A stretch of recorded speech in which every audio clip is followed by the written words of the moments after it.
Hi and hello, it's me, Better Anthony Fantano, aka Kata Connor, and in today's video we are going to be going over my 5 favorite Japanese EPs from August of 2025. This is now episode 8 in my series where I talk about my favorite EPs from Japan every month. In case you're interested in seeing more videos like this, because I have 7 others, you can check out the playlist which will be linked right here.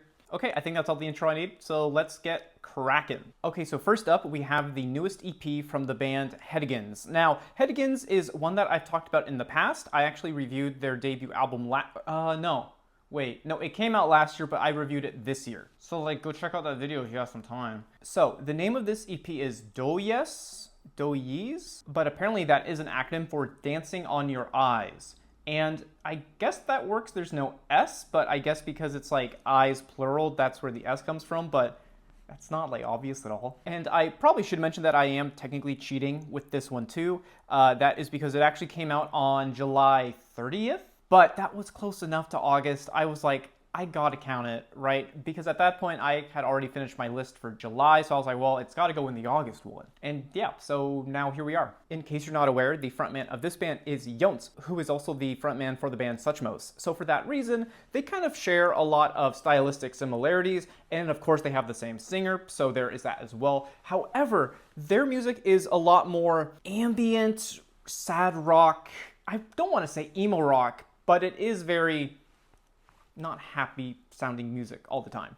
The first song on this EP is titled Fune, which means boat, and it is really, I think, a good mood setter for the rest of the EP. On this one in particular, I absolutely love the bass melody and that main guitar melody too, especially in the way that they work in conjunction with each other. I would maybe say that this EP has some of my favorite songs in their entire discography, which is not very large in the slightest. However, there are just so many really introspective and low-key hits on this. And I wouldn't particularly say that it's because of the vocals or the instrumentation. It's that vibe, that very specific sound that I think is really what's attracting me to the band as a whole. And that sound is a sound that is very, I guess, multicultural and also just world enveloping. I would really say that Hedigan is the type of band that really knows no sonic limits. In particular, there is a lot going on here. There is a punk rock, maybe lo-fi screamo song, sort of like the song White Light by Gorillaz, if you're familiar with that. It sort of comes out of nowhere, but I do like it, I think. My favorite song on the EP is titled Hatch Meets June, and this one is really interesting because it's got this Serengeti rock sort of vibe, which is why I think fans of Jamiroquai would like this too, because it is so weirdly Serengeti, Savannah, Australian didgeridoo-esque. I just think it has some of that spaghetti rock sort of vibe to it. It's all jangly and wiggly sounding. That's the best way I can put it. I guess in summary, the band is just really continuing their very specific style of funk rock here, and I think if you are down for an adventure, this is definitely an adventurous album, and you will enjoy it a lot. I desire more. That's the best way I can put it. Next up is a very wonderful album from a very new artist. Her name is Haruno Hidaka, and she has this new EP, which is titled, I think I'm gonna call it White Fenced House, because it's just 3 kanji, and I think this English translation is probably the best way I can do it without making it a 7-word long sentence. This is actually her debut EP. She has no albums, she is very new, and I think she is going to go very far. I kind of don't want to talk about the songs on this EP too much because I don't want to spoil it for you. I think this is so good, you should really experience it for the most part blind. So Haruno Hidaka is a singer, songwriter, and guitarist, and honestly, she has a voice that sounds like a rolling snowball. And by that I mean, it starts off small, slow, and then I guess it just evolves into something much larger and something much more powerful too. I think I would also say that this also really pertains to the way in which she plays the guitar as well across this whole EP. Now, because there is no really good genre term for singer-songwriter with just a guitar as a genre, I'm just going to call this math rock pop, because she is laying down some very intricate guitar passages and melodies. I think I would actually classify 2 of these songs as proper math rock, but it's not all as intricate as you would expect math rock to be. Some of her guitar plucking is just so intricate and so precise that I really can't call it anything other than math rock for that reason. I would really say that Haruno's music is really for fans of Ichiko Alba, CHO, Doubt, Kaneko Ayano, Bjork, and also Inoue Sonoko. Maybe you should try listening to this music and see what I mean by those comparisons, because I think they're fairly on the nose. Okay, so back to the actual songs, which I have to say, I really love all of the ones on here. I think my absolute favorite is the one titled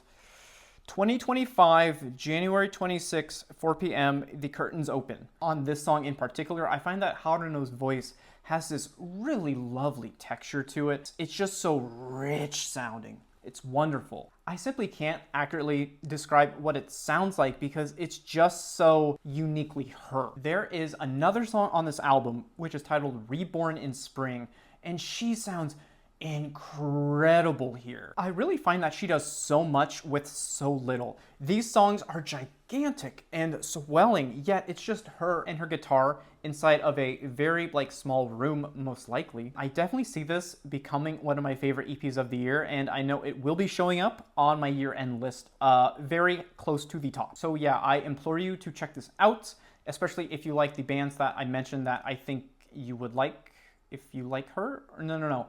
That if you like them, you would like her. Okay, so now let's do a 180 and talk about this awesome new electronic dance album from the artist lilbesh Ramko. This is the EP, which is titled CHO, which means life or living, stuff like that. So I have not been a fan of lilbesh Ramko for very long now. I first heard his music on the Avis compilation album, which I feel like is a sentence that I have said about 20 other times so far this year. I love that album. Please go check out my video. I put a lot of work into it and no one saw it.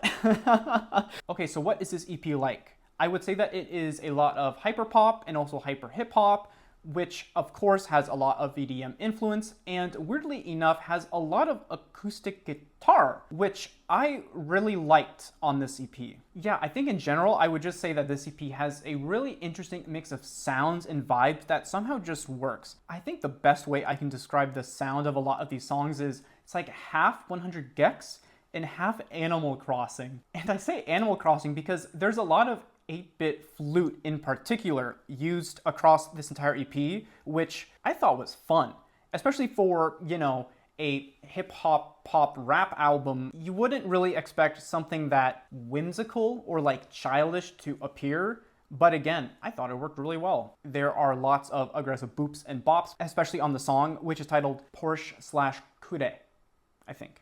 I think I would also say that the EDM-ness of it really reminds me of late 2000s pop and also early 2010s Western pop too. This EP also features a lot, and I mean a lot, of really lovely and sentimental sounding piano passages too, and I think the best example of this would probably be on the song which is titled Homeslick/Kurashi. So yeah, in general, I think this EP is really consistent sound-wise, even though there is a lot happening here. Because of that, I think if you like the first song, you are going to enjoy the whole EP. However, if you're not a fan of that first one, I don't think there's going to be much here for you because it all just kind of sounds like that. So yeah, but hopefully you do like it though, because I did.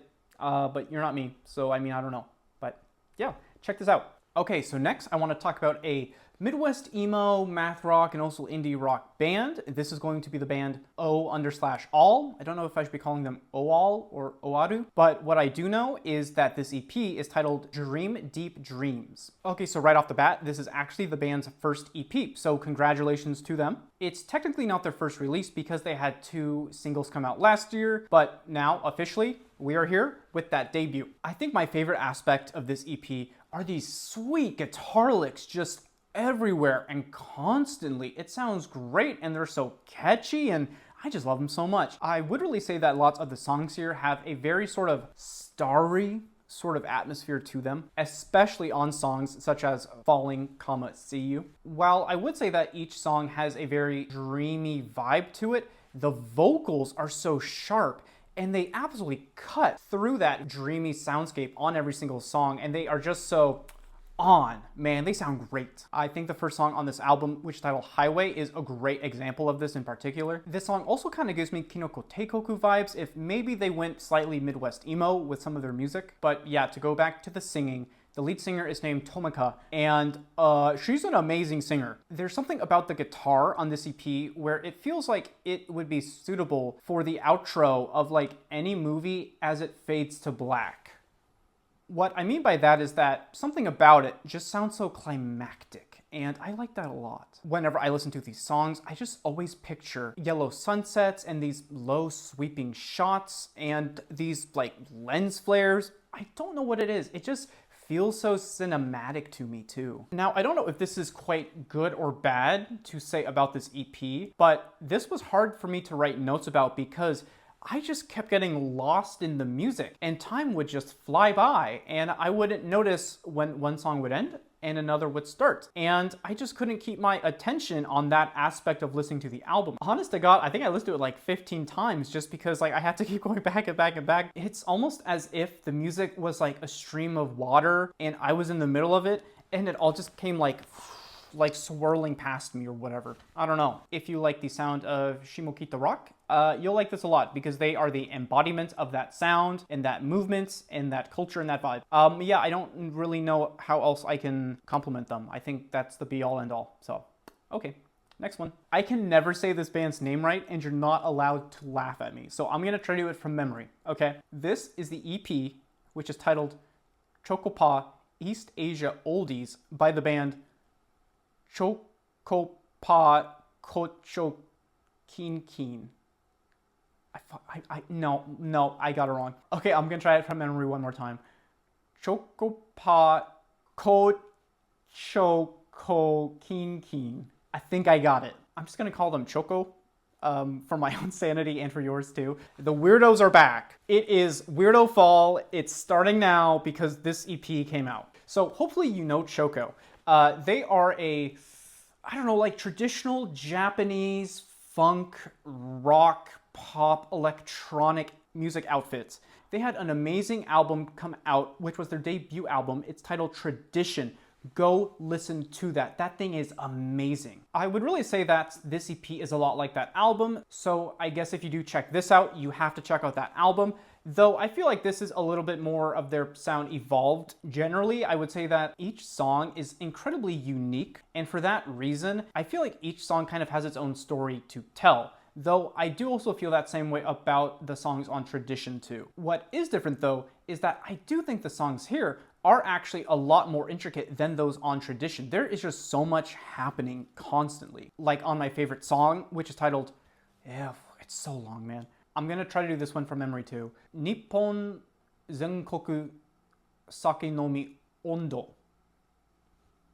Which means like, I don't have a translation prepared, but it's something like, all throughout the country, drinking sake, this is the song of that, essentially. I would say that this song is very much equal parts beautiful, slow guitar and piano arrangements. However, there are also these very, very layered real and electronic sound effects throughout the entire song too. As the name would suggest, there is this wonderful sound of this glub, glub, glub, glub, glub of sake coming out of a containing vessel. And there's actually way more of that on the song too. Like, I think there's a sound of a cork popping, I wanna say. And that just really adds to, how flavorful this song is and their music is in general. They have such a unique sound and overall enthusiasm for the music that they make that I really, really, truly see them becoming probably one of the best Japanese bands ever with, 20, 30 years down the line. I think that is entirely possible because this is just such organically unique music that I don't think any other, weirdos could be making.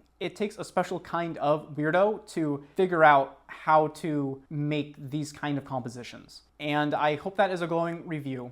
I know it almost sounds like a backhanded compliment, but I do not mean it that way in the slightest. That is all 5 EPs. Thank you so much for watching. Let me know if I missed anything. There were tons of EPs, and surely I did, so let me know in the comments. And hey, if you like this kind of stuff where I talk about Japanese music, you could always subscribe or tell your friends, or I guess give me money if you're so interested. I don't have a way for you to do that, but If you could find a way, that'd be sick.